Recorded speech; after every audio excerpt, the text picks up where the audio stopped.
All right, welcome to another edition of Sun Dragon Tips and Tricks.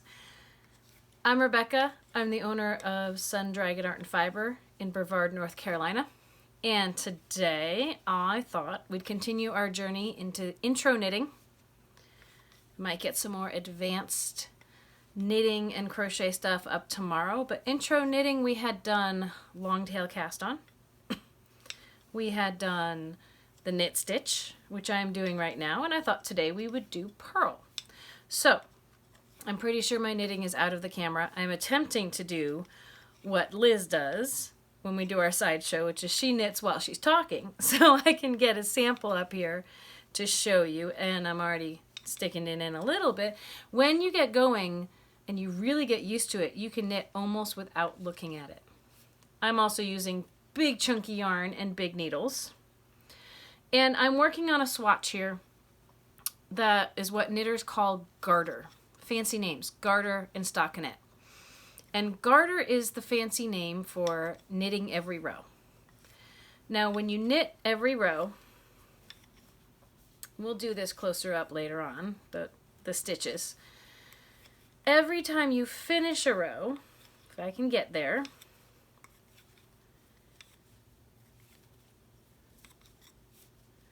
you change hands to start your new row.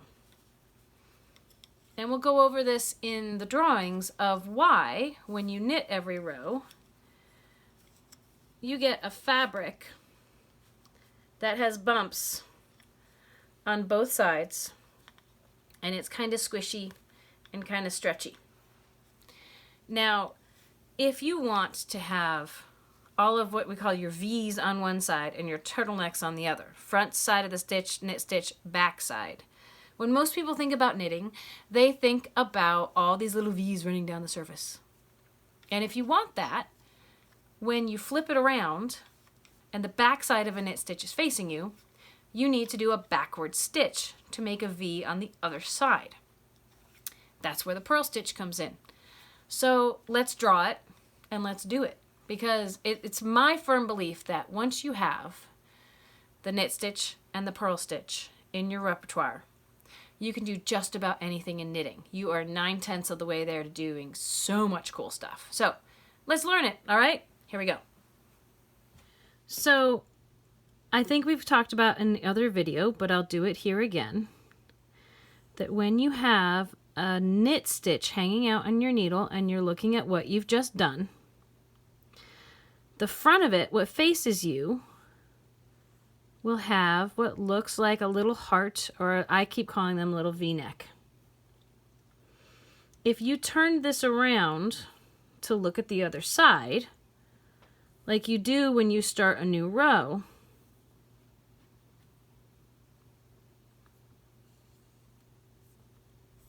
when you're starting a new row of knit on top of knit, that garter we're talking about, the back side of a knit stitch looks like a turtleneck. So this is the front of a knit stitch. I call them V-necks. And this is the back of a knit stitch. I call it a turtleneck, because it's really kind of choking off the loop that's on the needle, and it looks like a little turtleneck. Like, you can't even see the neck of the stitch. Here you can.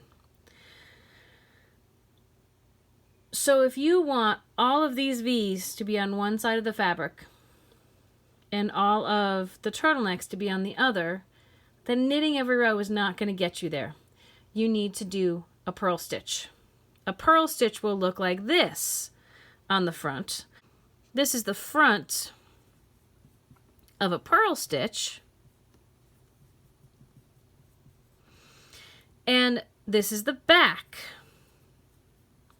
side of a purl stitch.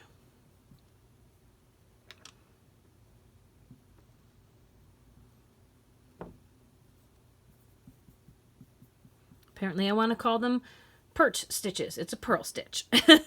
So it's still a 4-step process to do a purl stitch, but the motions are reverse of a lot of the knit stitch. Hang on and I'll draw it out for you. All right, so let's take this quick mock-up that I did and we'll talk about what's happening with a purl stitch.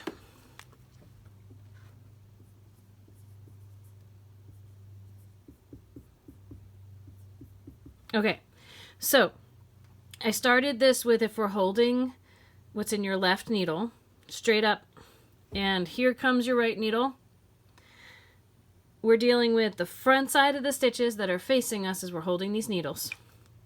And step one, just like a knit stitch, we're going to put the right needle through that front loop, but we're going to do it a different direction. With knitting, we would have come in from this direction and we would have gone front to back.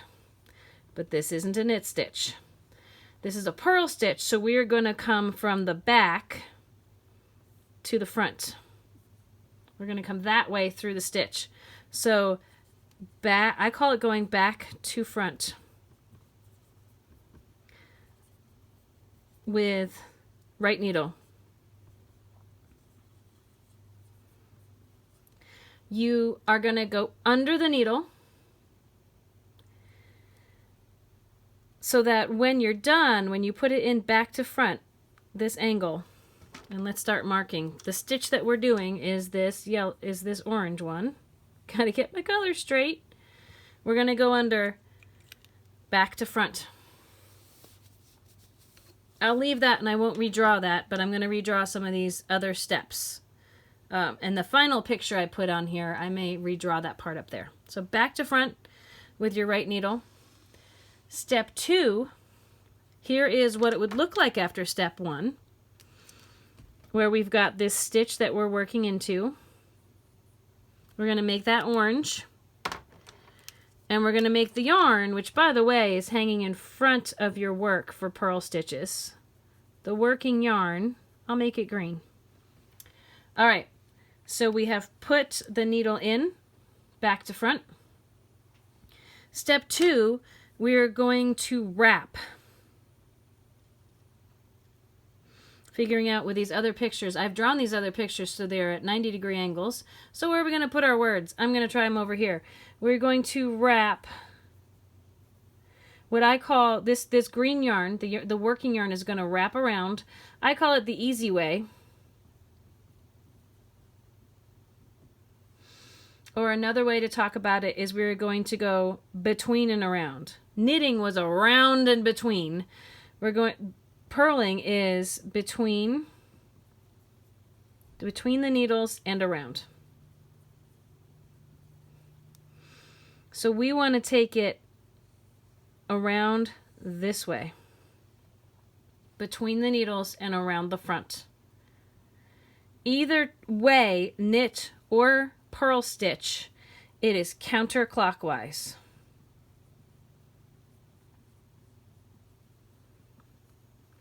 Counterclockwise. Since we're adding color to these, I'm actually not going to redraw these as I did in the knit video. I'll just keep moving along because on the next, if we complete step 2, here's what it would look like on step 3. Maybe bring some of this stuff, clean up some lines. This is the stitch that we're working into. And now that working yarn has wrapped between and around. So it is here. Step 3, we're going to duck that wrap under and away. This wrap has to go back out the way it came in. The needle is going to back out the way it came in. Remember up here, here we came in, so then on the taking it away on the purl stitch, I'll keep it down here. We want to go out and away. I'm going to make it slightly better angle to represent that. We're going to go back and away, back, under, and away. So under and away, it'll still be there. I may throw in another picture here to show you what that looks like. I'm splicing this, what number 3 will look like once you duck under the wrap under and away. We still have the orange, the one we've been working, is still hanging out on your left needle. But when you duck your right needle under and away, it will pull through, and this is visually what it will look like. The last step for number 4 is to slide the stitch you've been working off.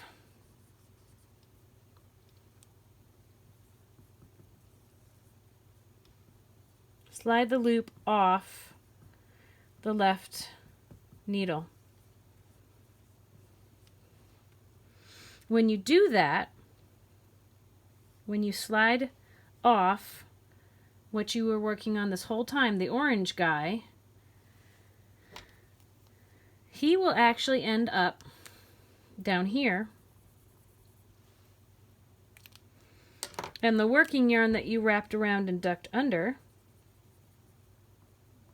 will now be the new loop on your right needle. And you will keep doing that to every single one until you've moved all of these stitches over to the other side. So let's see all that drawing stuff come to life. Here is my swatch I was knitting while I was talking to you in the opener, and it is garter. It has, if we pull on it, it has knit V's in between the turtleneck bump ridges, and it looks the same on both sides. Now let's try that purl stitch technique. Remember, if your needles are crossed or at a 45-degree angle, I think you have more control. And if the closer you are to the tips, use your fingers to keep things on, I also think you have more control. So, yarn's in front. Oh, look, I wrote in myself, haha. Step 1, I'm going to take my right needle, I'm going to go from back to front and keep them crossed. Just like when I was teaching you with knitting for this English style, you may have to reach some fingers from your left hand out to brace this so you can grab the yarn with your right hand between and around instead of around and between. So it's a reverse in a way, but if you were looking down the tip of your needle, you're still going counterclockwise. That's step 2. Don't worry, I'm going to repeat these a few more times. Step 3 is to duck that loop under and away, backing out the way you came in. I got a little fuzzy on there. Let me get that off. Step 4 is slide it off your needle. This needle, the left one. Let's do our next one. We're going to come from the back to the front. You're pushing towards yourself in many ways. Wrap between and around. Step 2, duck under and away. Step 3, slide it off your left needle. Step 4. We're transferring stitches over here, and we have turtlenecks appearing underneath.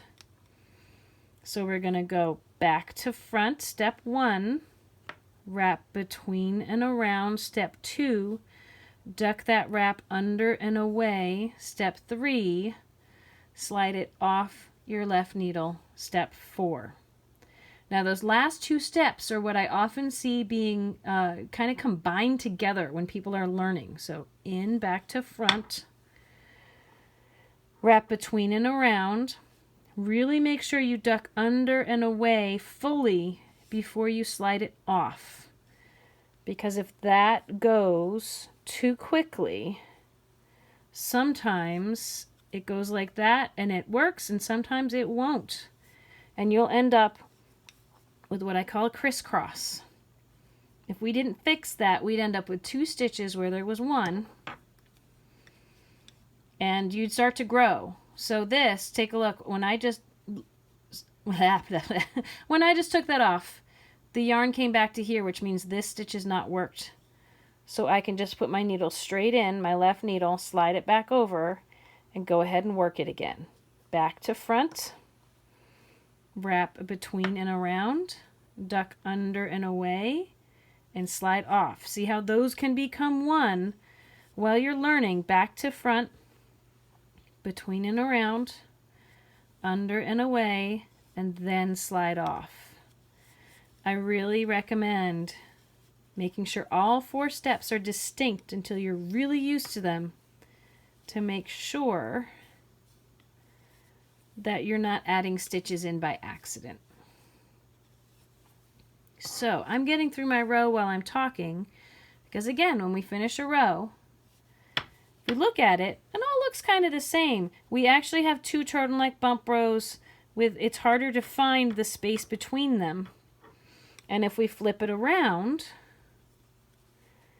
we have 2 rows of V's on top of each other, which we don't down here.